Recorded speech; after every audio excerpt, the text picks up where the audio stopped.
तो गोविंद का नाम लेते हुए वह जल में डूब रहा है। भगवान ने देखा कि डूब रहा है तो उस कमल के पुष्प को आधार बना करके सीधे खींचते हैं और सूंड पकड़ के बाहर निकाल देते हैं। जब बाहर निकालते हैं तो उस गज के साथ ही वह ग्राह भी बाहर आ जाता है।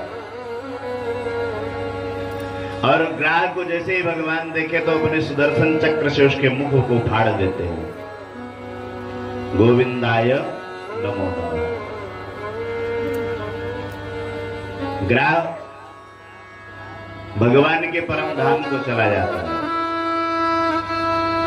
यहां पे लोगों को शंका हो गई कि महाराज किसी ने कहा है कि भगवान को जो पुकारता है उसका कल्याण होता है। यहां पर भगवान ने गज की पुकार से अपना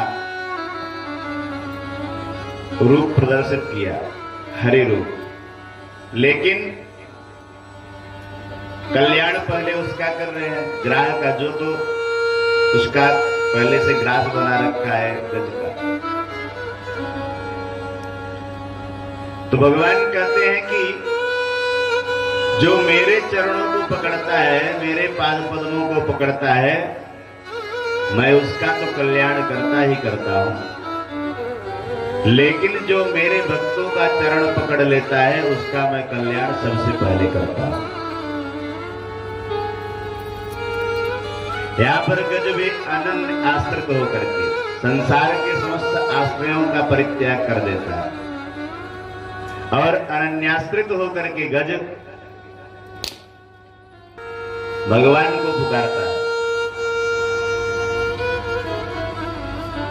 भगवान की इस अनन्य भक्ति के कारण वह पहले भक्त हो चुका है। तो महाराज अगर भगवान का भक्त हो गया है, जो उनका चरण पकड़ता है, उसका तो कल्याण होना ही है।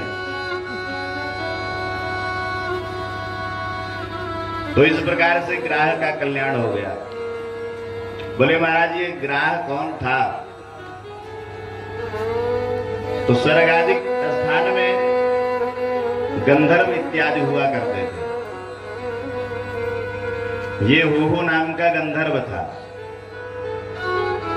सरोवर में एक बार देवल ऋषि स्नान कर रहे थे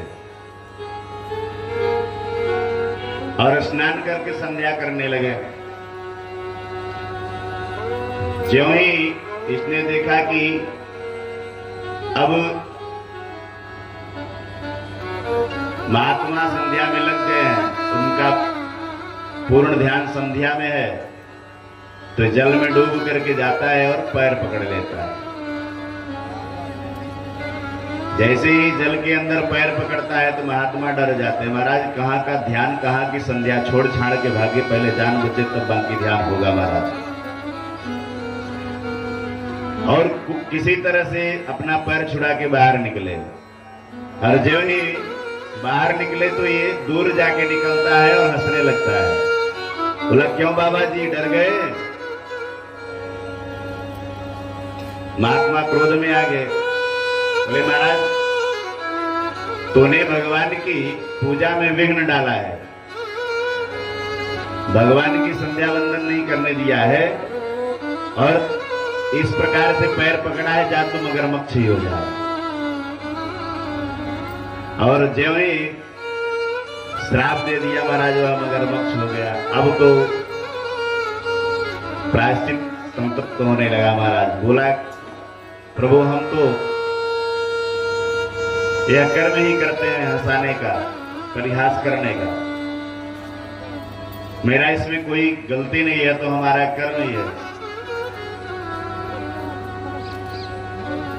अगर इस तरह से आप श्राप दे दिए तो हमारा तो जीवन व्यर्थ हो जाएगा।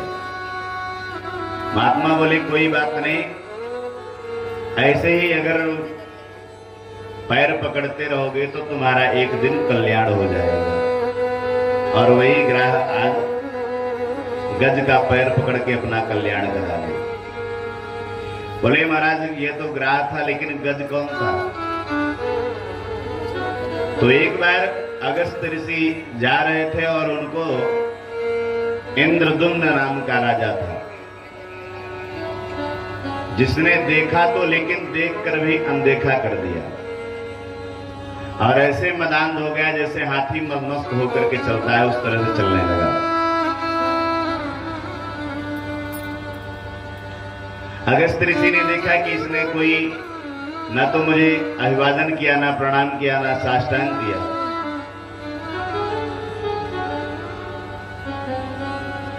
तो बोले कि जा तू मदमस्त इतना चल रहा है मतवाला, तू हाथी हो जा। और वही से इंद्रदुम्न हाथी हो गया, गज कुंजर हो गया। अब वो हाथ जोड़ करके प्रार्थना करने लगा कि प्रभु मैं ध्यान नहीं दे पाया, इसके कारण ऐसे चल रहा था, मेरा कल्याण कैसे होगा। तो उन्होंने कहा कि जाओ ठीक है, कल्याण तो तुम्हारा होगा, लेकिन भगवान का चिंतन करते रहोगे तो होगा। या ऋषि का श्राप और संज्ञान दोनों पाकर के इंद्रदुम्न कुंजर रूप में, हाथी के रूप में भी परिणित होकर के भगवान का पूजन यजन करता रहा।